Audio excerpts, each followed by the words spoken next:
In Bolivia, the Indigenous Council of the teleSUR region demanded the launch of an investigation to establish the accountability of the former de facto president Jeanine Añez for the coup of November last year and for violating indigenous institutions.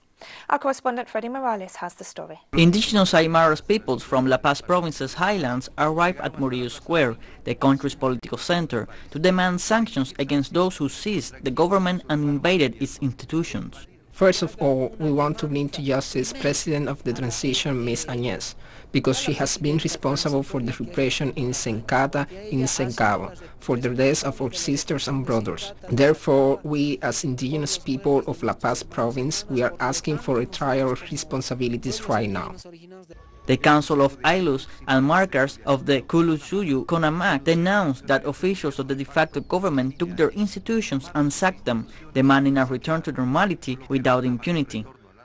We want to have a better future for next generations. We have to manage ourselves, redirect the path of Suma Camaña, live well, it is what we demand. And also the Acullico is a place for debate and exchange ideas. They recalled that one of the symbolic actions of the coup d'etat was the entrance of the then civic leader of Santa Cruz, Fernando Camacho, with a Bible to the government palace, with the speech that God, in that way, was returning to that place. The same way the Spanish arrived with the priests, the same place where they arrived, the Cerro Rico of Potosí. What for? To plunder it.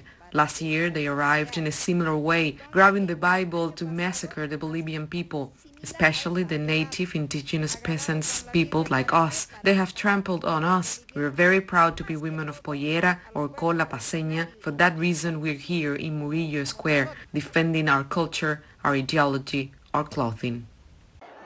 After the coup d'etat in November last year, the de facto government took over the offices of several trade unions and indigenous organizations and appointed new leaders.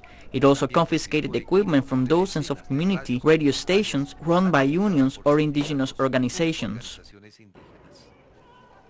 Freddie Morales, teleSUR, Bolivia.